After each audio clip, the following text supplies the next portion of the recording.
നമസ്കാരം. മുഖ്യമന്ത്രി എന്ത് പറഞ്ഞാലും ശരിയെന്നോ തെറ്റെന്നോ നോക്കാതെ അതിനൊപ്പം നിന്ന ന്യായീകരണ ക്യാപ്സ്യൂൾ ഇറക്കുന്ന ആളാണ് CPM സംസ്ഥാന സെക്രട്ടറി MV ഗോവിന്ദൻ. എന്ത് സംഭവിച്ചാലും സഖാവിനെ താൻ കൈവിട്ടു കൊടുക്കില്ല എന്നതായിരുന്നു അദ്ദേഹത്തിന്റെ നിലപാട്. എന്നാൽ ഇപ്പോൾ ഏറെക്കുറെ കാര്യങ്ങളൊക്കെ മാറി മറിഞ്ഞുകൊണ്ടിരിക്കുകയാണ്. ഇരട്ടച്ചങ്കനെ ഗോവിന്ദൻ മാസ്റ്റർ ഉൾപ്പെടെ കൈവിട്ടുകൊണ്ടിരിക്കുന്ന സാഹചര്യമാണ് ഇപ്പോൾ ഉള്ളത്. മുഖ്യമന്ത്രി സ്ഥാനം പിണറായി കുടുംബത്തിൽ നിന്ന് പുറത്തു പോകരുതെന്ന നിലപാടിലിരിക്കുന്ന മുഖ്യമന്ത്രിയെ തകർക്കാൻ കൃത്യമായിട്ടുള്ള സമയം ഇപ്പോഴാണ് എന്ന് മനസ്സിലാക്കിയിട്ടാകണം ഗോവിന്ദൻ ഇങ്ങനൊരു പ്ലാൻ നടത്തുന്നത് എന്നതാണ് വിലയിരുത്തൽ.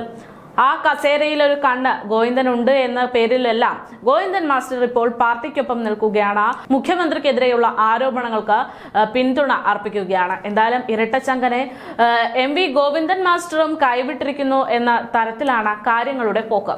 എന്തായാലും മുഖ്യമന്ത്രി സ്ഥാനം ഒഴിഞ്ഞ പിണറായി വിശ്രമ ജീവിതത്തിലേക്ക് പോകുന്നതാകും നല്ലതെന്ന നിലപാടിലേക്ക് പാർട്ടി നേതാക്കന്മാർക്കൊപ്പം തന്നെ ഗോവിന്ദൻ മാസ്റ്ററും നിൽക്കുന്നു എന്ന തരത്തിൽ വാർത്തകൾ പുറത്തുവരുന്നുണ്ട്. ഇതിന്റെയൊക്കെ ഭാഗമായി ഇപ്പോൾ തോൽവിയെക്കുറിച്ച് പഠിക്കാൻ AKG സെന്ററിൽ വട്ടത്തിലിരുന്ന സഖാക്കൾ അഭിപ്രായപ്പെടുന്നു എന്നുള്ള റിപ്പോർട്ടുകളും പുറത്തുവരികയാണ്. എന്തായാലും ഇക്കഴിഞ്ഞ തെരഞ്ഞെടുപ്പിൽ LDFന് നേരിട്ട കനത്ത തിരിച്ചടിക്ക് പിന്നാലെ തിരുത്തൽ നടപടിക്കൊരുങ്ങുകയാണ് CPM എന്ന തരത്തിൽ വാർത്തകൾ പുറത്തുവരുന്നു. പാർട്ടി വോട്ടുകളിലെ ചോർച്ച തോൽവിക്ക് ആക്കം കൂട്ടിയെന്ന CPM സംസ്ഥാന സെക്രട്ടേറിയറ്റ് യോഗത്തിൽ വിലയിരുത്തി കഴിഞ്ഞു. 140 നിയമസഭാ മണ്ഡലങ്ങളിലെയും തെരഞ്ഞെടുപ്പ് ഫലം മണ്ഡലാടിസ്ഥാനത്തിൽ പരിശോധിക്കും എന്നതാണ് നിലവിൽ തീരുമാനിച്ചിരിക്കുന്നത്.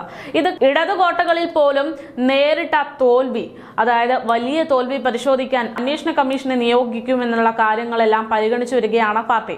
സംസ്ഥാന സമിതിയിലെ ചർച്ച വിശദമായി കേട്ട ശേഷം തുടർ നടപടി സ്വീകരിക്കുമെന്നാണ് പാർട്ടിയുടെ നിലപാട്. 3 ദിവസത്തെ സംസ്ഥാന സമിതിക്ക് ശേഷം വീണ്ടും സെക്രട്ടേറിയറ്റ് ചേരാനാണ് തീരുമാനിച്ചിരിക്കുന്നത്. തിരുത്തൽ നടപടിക്ക് സംസ്ഥാന സെക്രട്ടേറിയറ്റ് അന്തിമ രൂപം നൽകുമെന്നാണ് അറിയിച്ചിരിക്കുന്നത്. കനത്ത തിരിച്ചടിക്ക് കാരണം ഭരണവിരുദ്ധ വികാരമാണെന്ന വാദം ഉന്നയിച്ച CPM നേതാക്കൾ തന്നെ ഉയർത്തുന്ന പശ്ചാത്തലത്തിൽ 5 ദിവസത്തെ പാർട്ടി അടിസ്ഥാന നേതൃയോഗങ്ങൾക്ക് കഴിഞ്ഞ ദിവസം AKG സെന്ററിൽ തുടക്കം കുറിക്കുകയും ചെയ്തിരുന്നു. തോൽവി സംബന്ധിച്ച് പാർട്ടി ജില്ലാ കമ്മിറ്റികൾ സമർപ്പിച്ച വാർഡ് തലം മുതലുള്ള കണക്കുകൾക്കാണ് കഴിഞ്ഞ ദിവസം വിലയിരുത്തലുകൾ നടത്തിയത്. അതിലെ നിഗമനങ്ങളുടെ അടിസ്ഥാനത്തിൽ വീഴ്ചകൾക്കുള്ള പരിഹാര മാർഗങ്ങളും തെറ്റുതിരുത്താനുള്ള നിർദ്ദേശങ്ങളും ബുധനാഴ്ച ആരംഭിക്കുന്ന 3 ദിവസത്തെ സംസ്ഥാന കമ്മിറ്റി യോഗത്തിൽ അവതരിപ്പിക്കാനാണ് പാർട്ടിയുടെ തീരുമാനം. CPM സംസ്ഥാന സെക്രട്ടറി സീതാറാം യെച്ചൂരിയും PB അംഗം പ്രകാശ് കാരാട്ടും സംസ്ഥാനത്തെ കേന്ദ്ര കമ്മിറ്റി അംഗങ്ങളും പങ്കെടുത്ത നേതൃയോഗത്തിൽ തിരിച്ചടി സംബന്ധിച്ച് തുറന്നടിച്ച ചർച്ചകളുണ്ടായിരുന്നു. കനത്ത തോൽവിയെക്കുറിച്ചുള്ള പാർട്ടി ബന്ധുക്കളുടെയും സഹയാത്രികരുടെയും വിമർശനങ്ങളും ഉൾക്കൊണ്ടുകൊണ്ടാകണം ചർച്ചകൾ എന്നതാണ് പാർട്ടിയുടെ തീരുമാനം.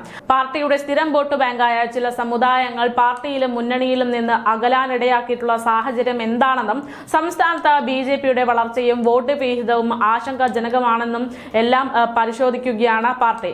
സാമൂഹിക ക്ഷേമ പെൻഷൻ വിതരണം കാര്യക്ഷമമാക്കി സാധാരണക്കാരെ വീണ്ടും പാർട്ടിയോട് അടുപ്പിക്കാനുള്ള നടപടികളും സർക്കാർ വക നടത്താനാണ് തീരുമാനമെന്ന തരത്തിൽ വാർത്തകൾ പുറത്തുവരുന്നുണ്ട്. സംസ്ഥാന നേതൃത്വത്തിന് വിശകലന റിപ്പോർട്ട് 26-ന് തുടങ്ങുന്ന പാർട്ടി കേന്ദ്ര കമ്മിറ്റി യോഗം ചർച്ച ചെയ്യുമെന്നാണ് അറിയിച്ചിരിക്കുന്നത്.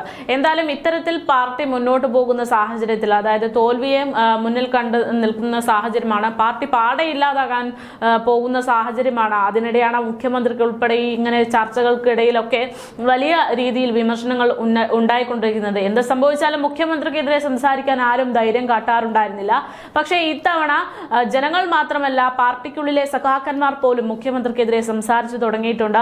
അദ്ദേഹത്തിന്റെ ഭരണവിരുദ്ധ വികാരം തന്നെയാണ് ഇത്തവണത്തെ ലോക്സഭാ തെരഞ്ഞെടുപ്പിൽ പ്രധാനമായും ബാധിച്ചത് എന്നത് വ്യക്തമാക്കിക്കൊണ്ട് പലരും പ്രതികരിച്ചു വരികയാണ്. അക്കൂട്ടത്തിൽ ഗോവിന്ദൻ ഉൾപ്പെടെയുള്ളവർ ഉണ്ട് എന്നതാണ് നിഗമനങ്ങൾ.